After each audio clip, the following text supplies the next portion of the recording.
The storm rolled across Brushwater Ridge like a living beast, snarling, thrashing, flexing its claws across the darkened sky. Rain swept sideways in jagged sheets, and thunder cracked hard enough to rattle the nails in the saloon walls.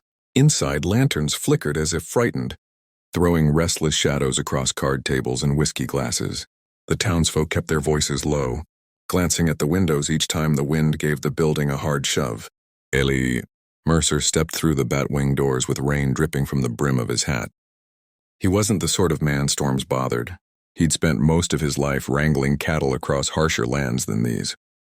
But tonight something about the air felt tight, like it was holding a secret, and he wasn't here for shelter or drink.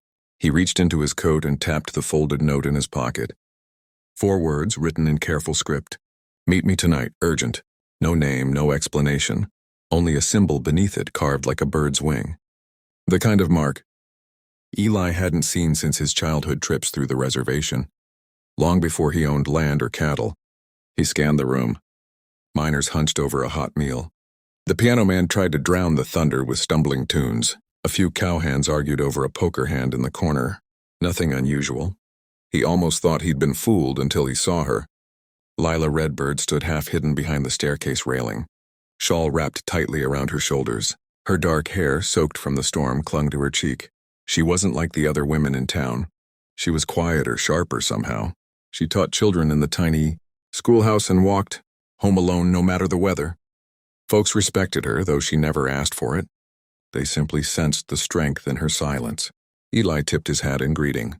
She didn't smile. She only nodded once, then turned and slipped through the side hallway. He followed. The hallway behind the saloon's kitchen smelled of rain damp, wood and fresh bread. The storm's roar softened to a low rumble. Lila kept walking until they reached the narrow window at the back, where faint light from a lantern flickered across her face. You came, she whispered, as though the walls themselves might be listening. You sent for me, Eli replied. I figured it must have been important.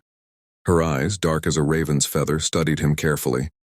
Did you find anything unusual on your Northfield this week? Eli's jaw tightened. There it was, the thing he hadn't mentioned to anyone. 2 days earlier, he'd been moving fence posts along the ridge, trying to expand grazing space. While clearing brush, he'd struck something with his spade. Wood, deep beneath the soil.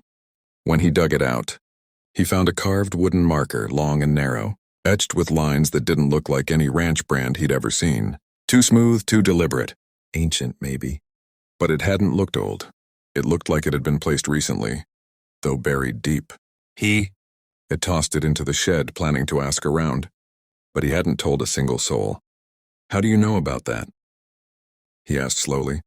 Because my grandmother told me what lies on that ridge, Lila whispered. Because I recognize the symbol you used to sign your name. Eli frowned. That mark? You left it on the note. It isn't mine. She took a step closer, her voice lowering even more. It belongs to the boundary keepers, my ancestors. And the marker you uncovered, her breath trembled, is one of their seals. Seals? Eli repeated, confused. For what?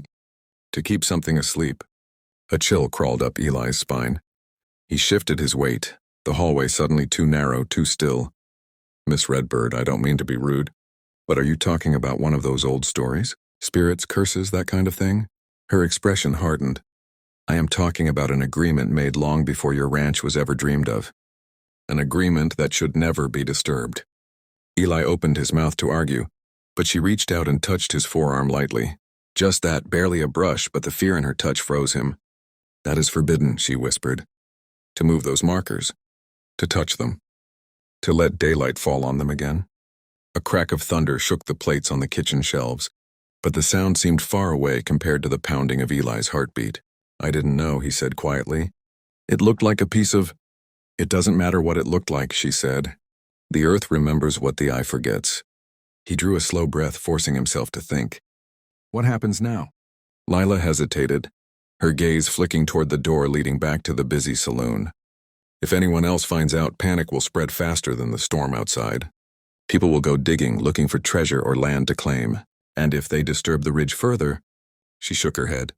I don't want to imagine what wakes. Eli rubbed the back of his neck. So what do you need from me?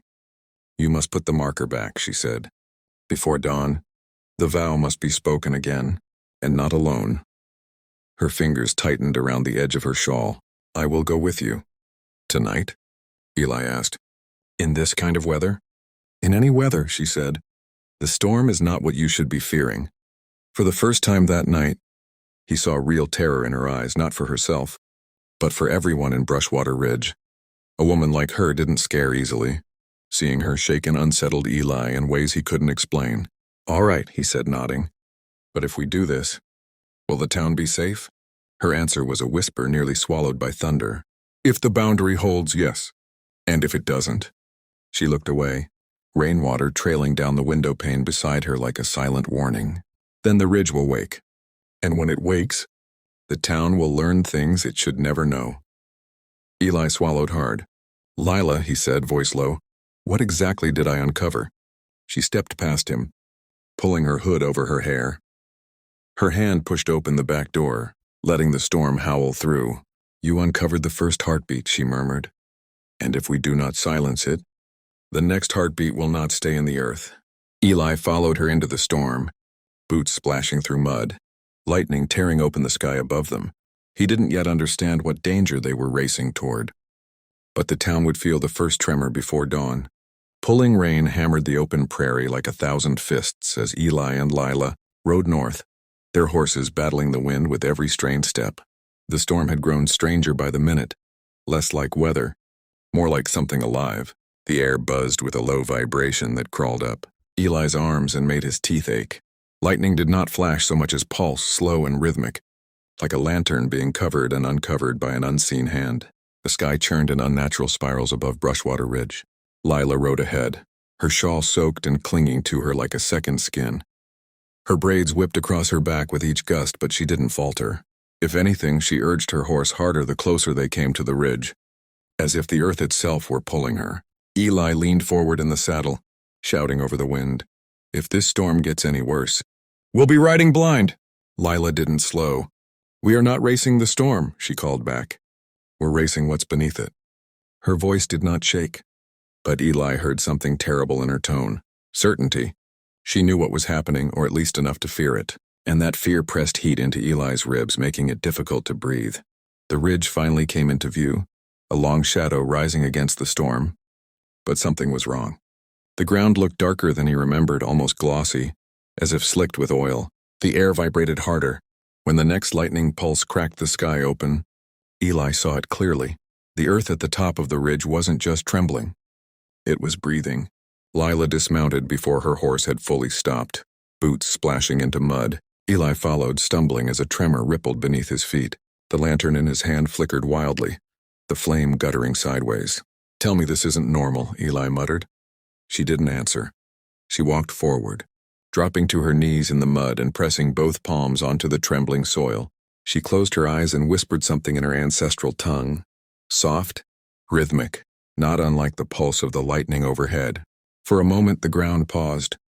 The vibration eased. Even the wind held its breath.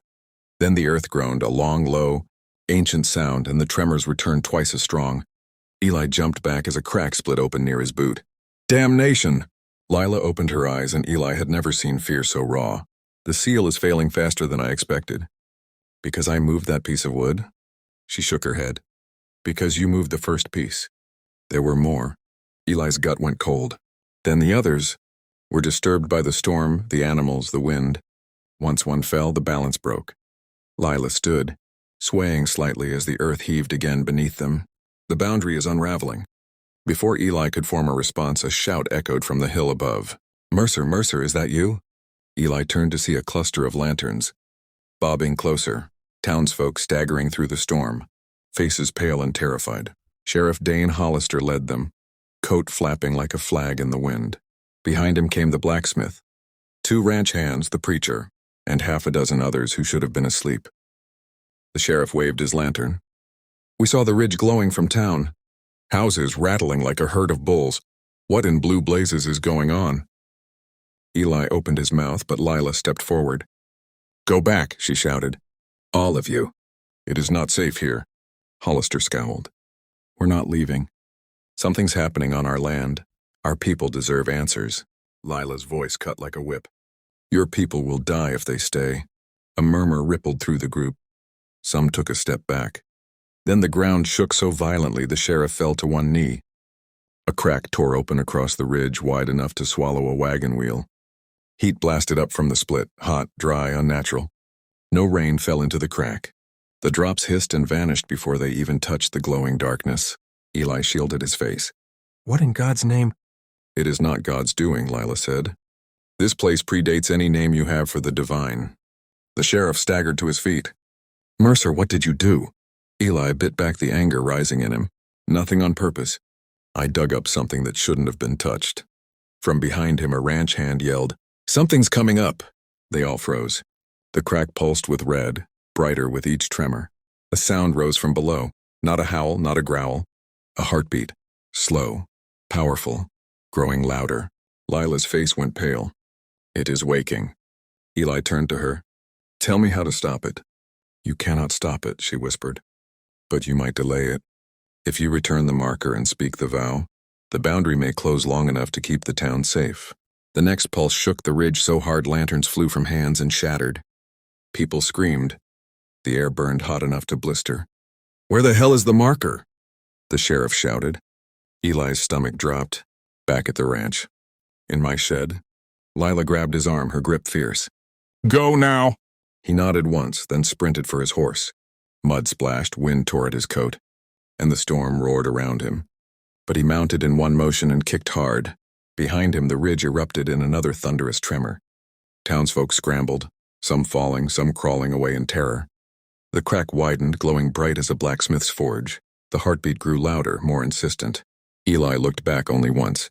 Lila stood at the edge of the boundary line, small, alone. Cheryl, whipping wildly, both hands raised as she whispered ancient words into the storm. Words the wind carried away too quickly to understand.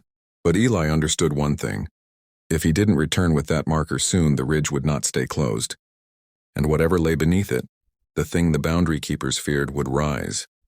The whole town of Brushwater Ridge trembled as Eli rode into the darkness. And deep within the cracked earth, the heartbeat quickened.